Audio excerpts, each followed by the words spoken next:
প্রিয় দেশবাসী, আসসালামু আলাইকুম। 1 নম্বর, খাদ্য উৎপাদন দ্বিগুণ করতে হবে।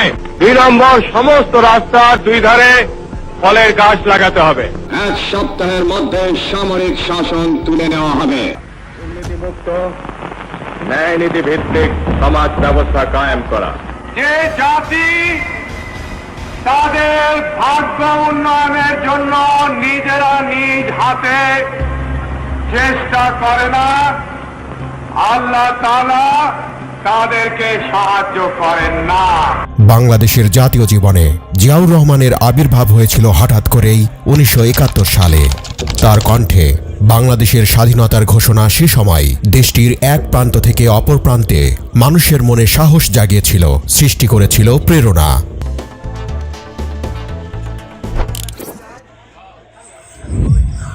আসসালামু আলাইকুম। জিয়াউর রহমানের জন্ম 1936 সালের 19 জানুয়ারি বগুড়া জেলার গাবতলী উপজেলার বাগবাড়ি গ্রামে। তার পিতার নাম ছিল মনসুর রহমান এবং মায়ের নাম ছিল জাহানারা খাতুন রানী। 5 ভাইদের মধ্যে জিয়াউর রহমান ছিলেন দ্বিতীয়।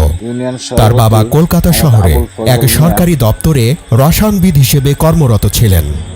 তার শৈশবের কিছুকাল বগুড়ার গ্রামে ও কিছুকাল কলকাতা শহরে অতিবাহিত হয়। ভারত ভাগ হওয়ার পর তার বাবা পশ্চিম পাকিস্তানের করাচি শহরে বদলি হয়ে গেলে জিয়াউর রহমান কলকাতার হেয়ার স্কুল ত্যাগ করেন এবং করাচি একাডেমি স্কুলে ভর্তি হন। সেখানে একাডেমি স্কুলে পড়াশোনা করেন এবং 1952 সালে তিনি করাচি একাডেমি স্কুল থেকে কৃতিত্বের সাথে মাধ্যমিক পাশ করেন। তারপর 1953 সালে করাচিতে ডিজে কলেজে ভর্তি হন। একই বছর তিনি কাকল মিলিটারি একাডেমিতে অফিসার ক্যাডেট হিসেবে যোগদান করেন এবং 1955 সালে সামরিক বাহিনীতে কমিশন লাভ করেন।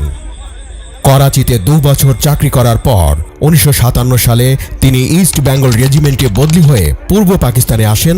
এছাড়াও তিনি 1959 থেকে 1964 সাল পর্যন্ত পাকিস্তান সেনাবাহিনীর গোয়েন্দা বিভাগে কাজ করেন। ওই সময়ই 1960 সালে পূর্ব পাকিস্তানের দিনাজপুর শহরের বালিকা খালেদা খানমের সঙ্গে জিয়াউর রহমান বিবাহ বন্ধনে আবদ্ধ হন। বিয়ের কয়েক বছর পর 1965 সালে খালেদা জিয়া দিনাজপুর থেকে করাচি স্বামীর কাছে চলে যান। 1965 সালে পাক ভারত যুদ্ধে পাঞ্জাবের খেমকারান সেক্টরে একটি কোম্পানির নেতৃত্ব দিয়ে সাহসিকতা ও পাকিস্তান প্রেমের পুরস্কার হিসেবে জিয়ার কোম্পানি সর্বাধিক বীরত্বের মেডেল পায়। নিজে হিলালি জুরাত খেতাব পান, যা আমাদের জীবিত মুক্তিযোদ্ধার সর্বোচ্চ উপাধি বীর উত্তমের সমতুল্য। এরপর জিয়া 1966 সালে পাকিস্তান মিলিটারি একাডেমিতে ইনস্ট্রাক্টর হিসেবে যোগদান করেন। একই সময়ে তিনি কোয়েটায় কমান্ড অ্যান্ড স্টাফ কলেজে উচ্চতর প্রশিক্ষণ নেন। 1969 সালে জার্মানিতে উচ্চতর গোয়েন্দা প্রশিক্ষণে যান এবং কয়েক মাস ব্রিটিশ সেনাবাহিনীর সাথেও কাজ করেন। একই বছর তিনি পশ্চিম পাকিস্তানের কোয়েটার স্টাফ কলেজে কমান্ড কোর্সে যোগ দেন। 1969 সালে তিনি মেজর পদে পদোন্নতি পেয়ে পূর্ব পাকিস্তানের জয়দেবপুরে 2nd ইস্ট বেঙ্গল রেজিমেন্টের 2nd ইন কমান্ড হিসেবে দায়িত্বভার গ্রহণ করেন। বাংলাদেশের স্বাধীনতা যুদ্ধ শুরুর আগে 1970 সালে তিনি চট্টগ্রাম সেনাবাহিনীর 8ম ইস্ট বেঙ্গল রেজিমেন্টে সহ অধিনায়ক হিসেবে সেখানে বদলি হন। তার ওই রেজিমেন্টের একজন সহকর্মী কর্নেল অলি আহমেদ বিবিসি বাংলাকে বলেন, তখনই জিয়াউর রহমান বাংলাদেশের রাজনৈতিক পরিস্থিতির প্রেক্ষাপটে সেনাবাহিনীতে বিদ্রোহ করার পরিকল্পনা নিয়েছিলেন। তিনি বলেন, প্রায় সময় দেখতাম তিনি দেশের ব্যাপারে খুব চিন্তিত থাকতেন। এক পর্যায়ে তিনি আমাকে বললেন, নির্বাচনের পরে পাকিস্তান থেকে নতুন সেনাদল আসছে, অস্ত্র আসছে।